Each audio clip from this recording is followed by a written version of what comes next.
get the offense back. They're too close to closing it out. Oh, what a job by Cassidy to catch up to that one.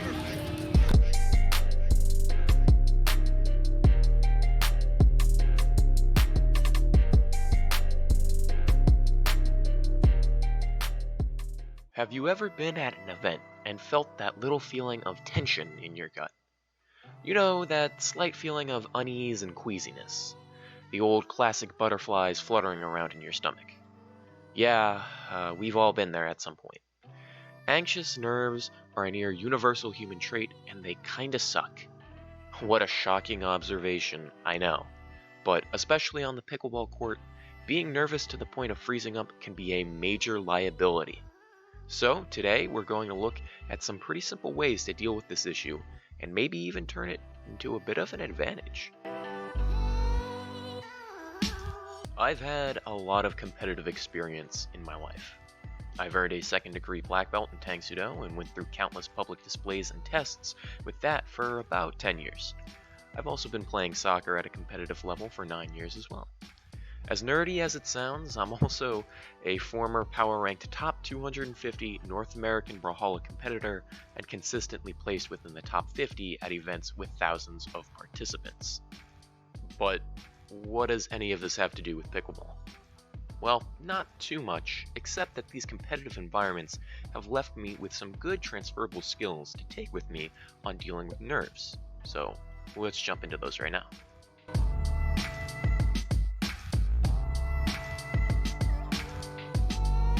Okay, so this may sound a bit stupid, but keeping your perspective on things can be a real help to calming your nerves down. I'll often just keep myself in check by remembering, hey, this is just a silly little pickleball tournament. I'm not playing for thousands of dollars here. I just came down to have a good time and whack a wiffle ball around for a few hours.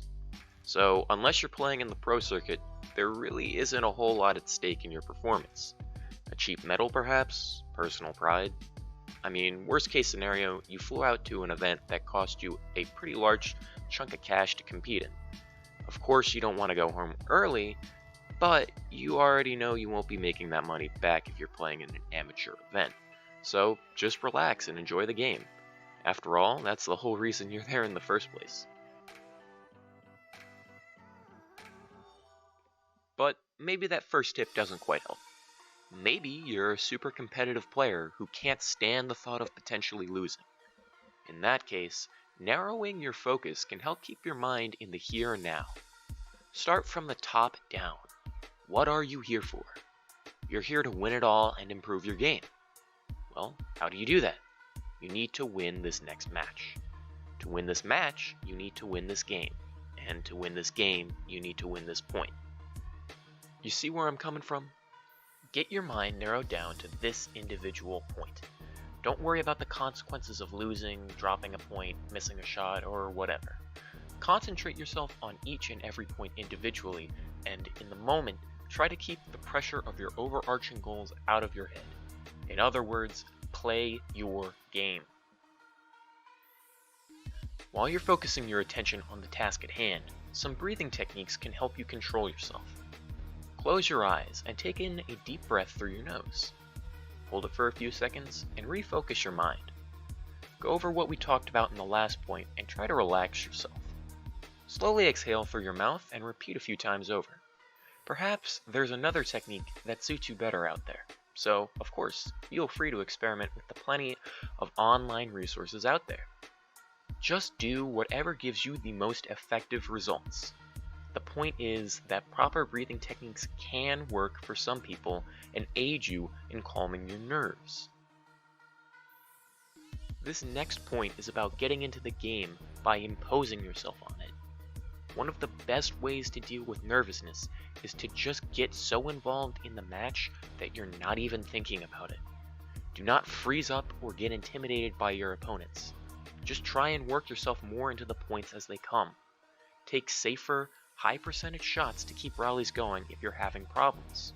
When you do this, you'll find it a lot easier to focus on each point as they come, and when you do that, you won't have enough space in your mind to overthink things or get overwhelmed by your nerves.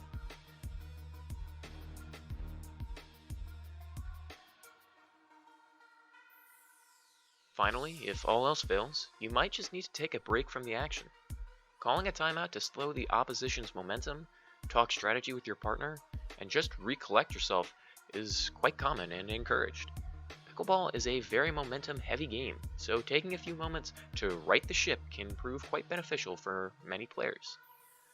So, feel free to take a moment to recenter your mind, loosen yourself up, and just generally get more comfortable in your surroundings. It can do a lot to help your game in the short term. So, that's about it. These were just some generalized tips to help you on your way. So just keep in mind that everyone is different. What works for some might not be so effective for others. There are plenty of other strategies out there for you to employ if you look for them. Also, at the end of the day, recognize you're a human just like the rest of us. Bad days are bound to happen, so don't beat yourself up over it. Instead, try to take a more healthy, positive approach to the times you perform poorly by looking at what went wrong and trying to iron out those mistakes in the future. I hope you found some of these tips helpful and enjoyed the video. Thanks for watching.